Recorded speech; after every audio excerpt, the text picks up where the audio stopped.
Hi, everybody. Namaste. I hope you're doing well. Today, I'm going to do my best to address this topic of kids in transition. Um, ah, I'm sure this is going to piss off a lot of people. Maybe both sides of the aisle. I don't know.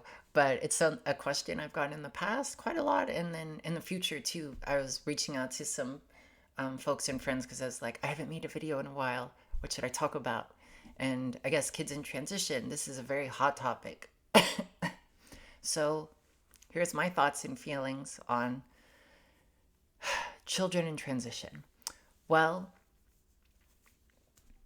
generally with kids, I support social transition if they are actually exhibiting traditional symptoms of like old school transsexual.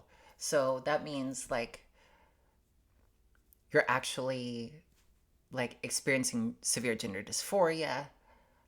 It's very distressing. It is constant. It is affecting your ability to live your life. Um, so I think if it's like severe and persistent in those sorts of things, a social transition can be beneficial and appropriate. Uh, but generally with children, I don't believe in like super strict, uh, I don't know, like gender norms or what have you. Like I'm not so far where if I had a kid, they would be like a baby or like, oh, I'm raising my child without gender. But at the same time, if my daughter were more, tomboyish or wanted to cut her hair or, go roughhouse, you know, outside with the boys or with the animals or something like that, that okay. Or if I had, a more feminine son that wanted to have longer hair or play dress up or stay inside and do the tea parties and like was just more feminine, okay, no problem. I really hate this labeling of any sort of uh, I don't know, gender nonconforming behavior or interests in children as transgenderism. I hate that. I can't stand it. It's totally inappropriate and inaccurate. um, and a lot of the older folks, you know, remember back in the day when we had, you know, girls were allowed to be a little masculine and be a tomboy and not be considered like, oh, transgender and you must really be a boy. Or the same way with like little boys that show interest in makeup or pretty things. Like, what's the problem with liking pretty things? Doesn't automatically mean you're a girl, for goodness sakes. And then you're putting their kids on this medicalized road. I just, yeah, I don't know. So in some instances, in social stuff, let kids, for the most part, I think, express themselves with hair, makeup, clothing to a certain degree. I'm not necessarily a prude, but I don't believe like kids should be also like going around half naked, um, or dressed inappropriately, within reason. There should be, creative expression should be allowed. I'm okay with that. So things should be taken on a case by case basis. And I definitely, again, don't think that just because some child exhibits, or an adult, anyone, exhibits, again, this gender nonconforming behavior or interest, that makes them trans. I think typically old school transsexual is like, again, about the persistent and severe and constant gender dysphoria. And the need to transition is to alleviate that severe dysphoria.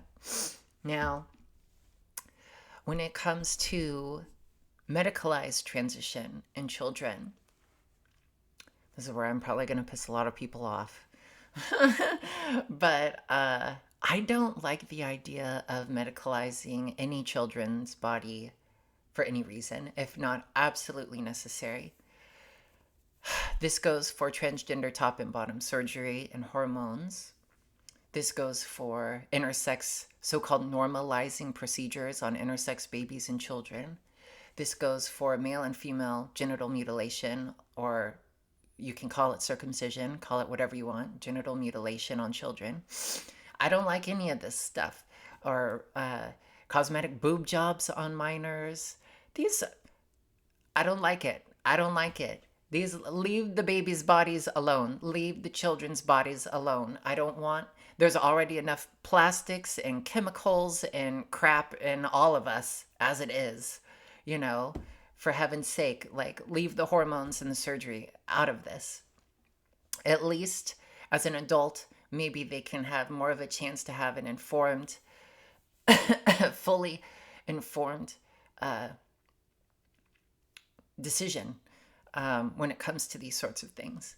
And it's not to say everything becomes fine and dandy by just putting an 18-year-old limit on all of these things, but I think that's another conversation, that's another video topic we can talk about, is adults in transition and how easy it is to access hormones and all of these things, surgery. But yeah, that's another topic. But for kids, I really don't, I don't like it. Again, any sort of surgeries or unnecessary chemicals. I mean, I've heard about kids as young as like 6, 7, 8 being on antidepressants. I don't like that either. Like, I, even though it might, perhaps it seems hypocritical or ironic that, like, here I am, some tranny that's like medically transitioned. Like, I don't like chemicals and like surgeries and all of these things, but generally I try to live like, and I try to promote, and I also try and advocate a life that is as natural as possible and as clean as possible. So, if you can, yeah. So I think these things, this realm of medicine, we need to hold off for just until 18. That needs to be a dimension for adults. I think kids need to be protected from a lot of this, because I think most doctors and the therapists and the counselors, they're all in this woke ideological like echo chamber. And whether they believe it or not, they have to advocate, the party line, and they have to follow these affirmative care models. So anytime it's like, oh, a little feminine boy, and the mom is just saying they're transgender, well, I need to sign off on that and get them on the puberty blockers, and it's like the story. And people might think I am like exaggerating, but I mean, just go on YouTube and like TikTok and Reddit and stuff, and like story after story after story after story after story, countless of like detransitioners. And like, again, when it comes to adults, we can talk about that in another video, but for kids, this should not be happening. And there's like a lot of crazy, I think a lot of time it's not the kid. Like, most of the time it's probably not the kid initiating these things. It's woke parents. Like, years ago, it used to be like all the rage to have like, a gay kid. Now it's like to have a trans kid. Oh, that's the big trophy. you can you can show off just how accepting and tolerant and like equitable and diverse you are, and including you are. And oh, just, I don't know. It's so silly. So I guess that answers it. We're almost at 10 minutes. I don't know. There's probably way more subtleties and complexities to this that I'm not aware of. Um, but because I'm trans, I get asked this question a lot. And people think that because I'm trans, I'm allowed to like opine upon these topics publicly without like, without getting like name called or what have you. I've had a few people, they were like, Sahila, can you talk about this? Because you're trans. If I say anything, I'll get called transphobic and a bigot. And it's like, girl, like, just because I'm trans, that doesn't protect me. Like, they still hate me. I still get called transphobic, internalized transphobia, uh, self-hating trans, cis boot liquor.